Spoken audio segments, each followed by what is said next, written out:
Hello everyone, welcome to Liam's Lyceum. I'm your host Liam, aka Himbar. Today is another weekly update. This is Liam's Leapings number 21 for the 10th of December 2022.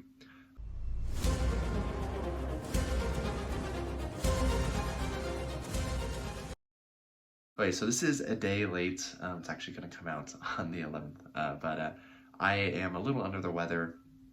I'm feeling a little better today than I was yesterday, and so it just made more sense to me to record this today.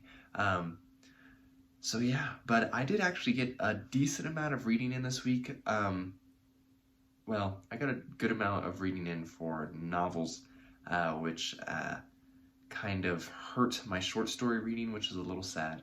I'd like to be able to balance them, but with like the little bit of time I've had lately, it's like essentially one or the other. If you've noticed, I've been getting through novels rather slowly with the exceptions of audiobooks.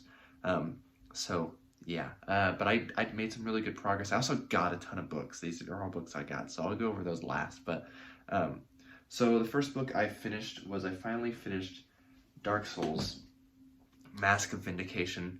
Just kind of petered out for me. It lost a lot of its energy. It should have been shorter. I say that even though it's pretty short as it is, but you know, people, it can happen. You know, some things just need to be shorter. So it was fine though. It doesn't have really anything to do with the Dark Souls game, so beware. But I thought I liked the feeling of it better at the beginning.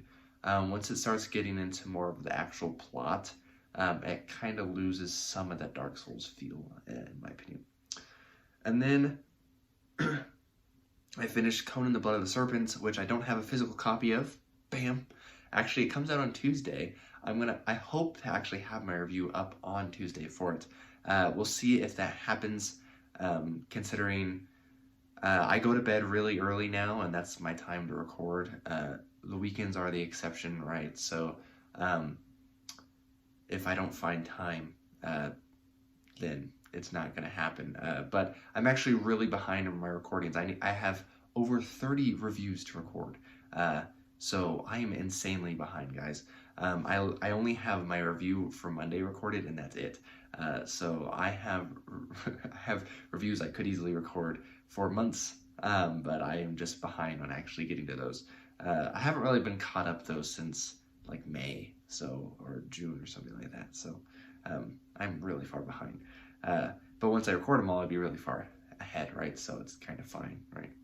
Anyways, so I finished Blood of the Serpent. It's fine. It's prestige. It's okay. It's prestige. I mean, it's exactly what you kind of expect if you know what to expect from prestige, which is to say, it's not the real Conan. It's prestige Conan.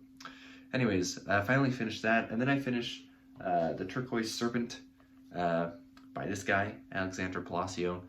He's like one contemporary sword and sorcery author that I like never see in actual conversations with any other sword and sorcery author. And I just want to put this out. It's going to be a little blunt and maybe come off as harsh. I was listening to something of his the other day of him talking to someone. And while the story of this is pretty straightforward as far as sword sorcery goes, it's pretty good. And I actually really like the setting because it's Mesoamerican inspired, which is not something you normally see. But the writing of it is rather soulless, and this took me forever to finish, guys. And this book is tiny, and the reason I feel like it is though is because I was listening to the author, and he's a lawyer, and he was talking about like trying to like be straightforward in his writing, kind of like, you know, lawyer speech, legalese has to be, you know what I mean? Even though that has a bunch of jargon that people don't understand, you know, it has to be straightforward so people can understand, which is why their jargon exists, right? Anyways, it just doesn't have a soul, kind of like how I feel lawyers are. Anyways, I know there's some people in book 2 who are lawyers, obviously, so I'm just messing in some sense, but the writing it did not suck me in at all. I just could not get attached to it. There's just nothing to get attached to. It's a fine story, but this I think is a good example of why prose does matter. Like if it was an audiobook, I probably wouldn't have noticed really at all. But since I don't even think there is an audiobook for it, then I noticed. So yeah. Anyways, I finished Turquoise Serpent though, but I'm really not sure I'm gonna continue the series. Ashes of the Urn. There is a book 2 out, but I just like it. it didn't grab me at all. It wasn't entertaining because of that, you know. And then I finished The Sum of All Men by David Farland. This is the first book in the Rune Lords, and that's what this cover says. It just says the Rune Lords. You have to go to the title page for it to say The Sum of All Men right here. Which actually, this has some pretty cool like end papers and stuff. But it was actually pretty entertaining. I felt like, you know, you change a few things around and it easily could have been a standalone, but you can tell he's going for the longer epic fantasy route. It's not bad. I mean, I listened to it, so maybe that helped a little bit. It's definitely very entertaining, but it's definitely what I think a lot of people would call a classic fantasy, which is, you know, something I think is totally bogus anyways. But this 90s epic fantasy, very obviously European. The bad guy is essentially a Middle Easterner, you know, like, but that being said, it's still not like terrible. It still has some good points to it, some good things you can learn or just appreciate about. So yeah, I will probably get to the second book just because all of them on audiobook are free. I don't think I have a physical copy of the second book, though. I have like physical copies of book 5 and 6 for some reason.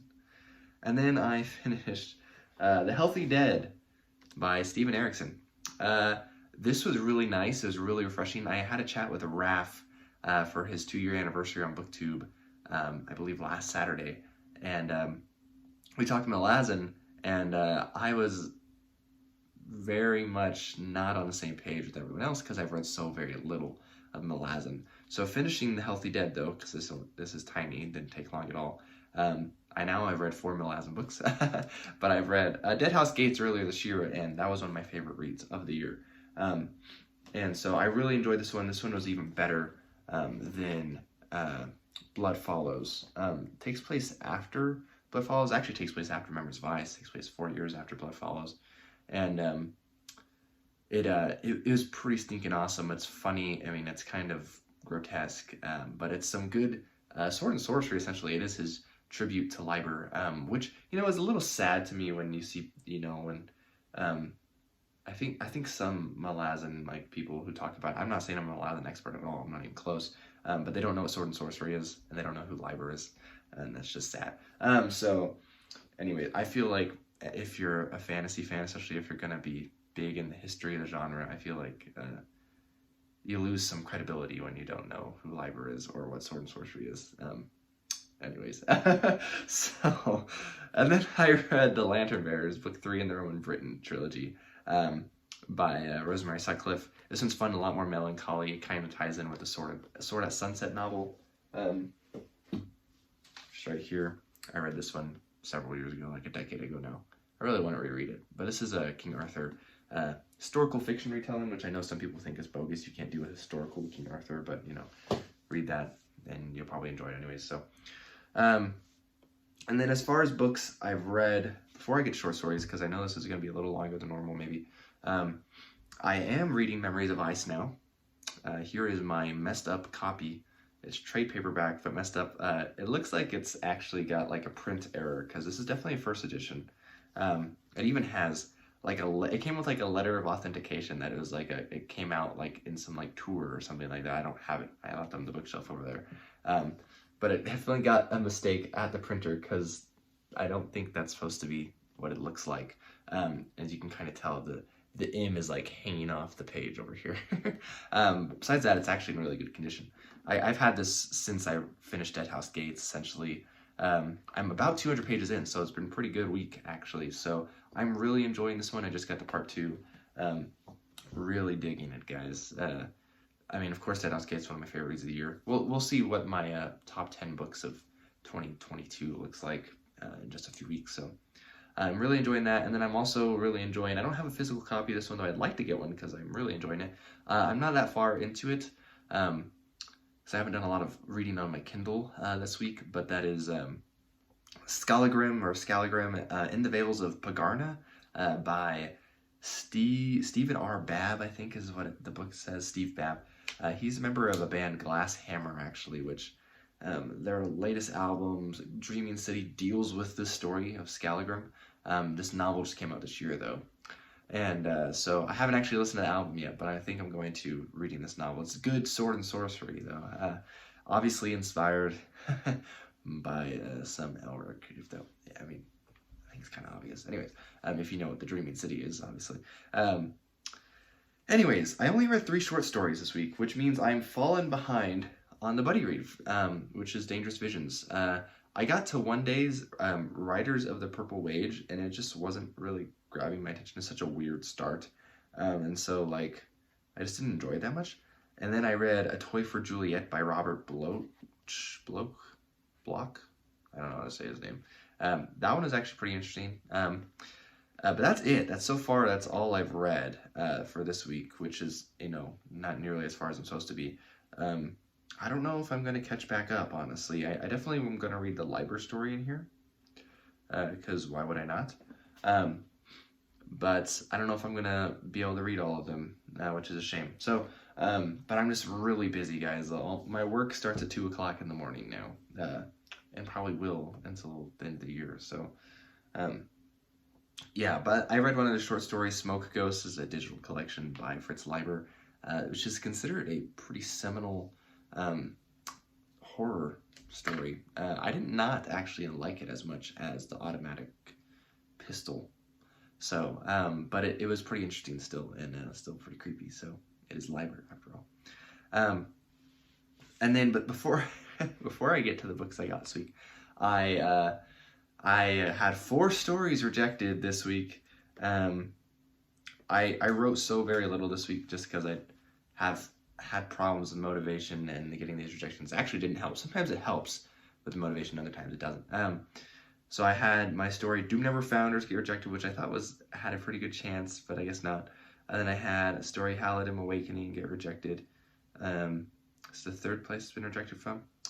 And then Reflections, which I wrote for this thing, I thought I had a pretty good chance of getting in, and it got rejected. You know, it's funny because when like the Doom Never Founders and Reflections, which are pieces I wrote for these places I'm submitting them to that they get rejected from, you know, when they get rejected, it's like, well, that piece is like kind of specific for that place. I mean, it will fit other places, but like I don't know how likely it is to get in. And so, and then As Above, So Below, which is the first place I actually submitted to. I didn't expect it to get accepted, but it got rejected as well. And so that's just a little disappointing, just to say the least. I mean, it makes me wonder. It's like, okay, like, it's like, am I a bad writer? Like sometimes, and other times it's like, it's more of like the more like angry route. It's just like, I read some of these stories and I'm like, and those are mediocre stories, but they're being accepted for publication. And sometimes they're professional publications. And now I'm not saying like I'm better than them. You know what I mean? Obviously I find what I find entertaining, and other people find other things entertaining. And I obviously don't share the same opinion with the majority of people if it wasn't obvious from watching like 5 minutes of my channel. But it's still like, I don't know, it's still weird. Because I could always self-publish, and I was thinking about doing that eventually anyways, but I would like more of my short stories to actually be published. I'm still figuring that out, obviously, because I know most people, even like ones who are highly successful authors, still get more rejections than they do get acceptances. At least that is for people that are authors mostly doing short stories and not like novels and longer stuff. You know, the traditional published route. Anyways, so that's my week, kind of. So then the books I got Sandstorm by Christopher Rowe. I read a short story of his last week, actually, if you watched that update. This is Forgotten Realms. I'm super excited because I love Forgotten Realms. It's a standalone 4th edition novel. Has a Kenku in it, I believe, actually, which is interesting. I don't think I've read a novel with one of them yet. It's got this cool Raymond Swanlin cover art, too. And, yeah. Should be pretty good. I've talked to Christopher on Discord a few times. And then I got Gene Wolfe's The Fifth Head of Cerberus. I'm really looking forward to this one. I hear nothing but amazing things. And yeah, so really looking forward to this one. If I don't get Lake of the Long Sun soon, this will probably be my next Gene Wolfe read. So, and then these next ones are books I got from a local bookstore, which I haven't been to, in about a year. And so I found this next book in a series I needed from Barbara Hamley. This is Witches of Winshar. I haven't read the first book yet. I think I have books 1 and 3, and now 2, I guess. And I meant to read Hamley like almost 2 years ago now, and I just didn't get to her for some reason, and it hasn't happened yet. So I still want to read Hambly. Honestly, I don't really know what vein of fantasy she really writes. I know she's probably most known for Dragonsbane, I think, which is, famous because Brandon Sanderson really likes it. Anyways, and then I got another Gene Wolfe book, though, at the same bookstore, Free Live Free, just because I found it, and so I was like, why not? I don't really know much about this one, but it has Gene Wolfe's name on it, so I had to get it, of course. I hate these stupid stickers, these price tags they put in these things. They're so dumb. Anyways, I should tell all bookstore owners to not do such dumb things. Anyways, this is Paul Anderson's Three Hearts, Three Lions. It's Paul Anderson, and I need to read this one, and I haven't, so...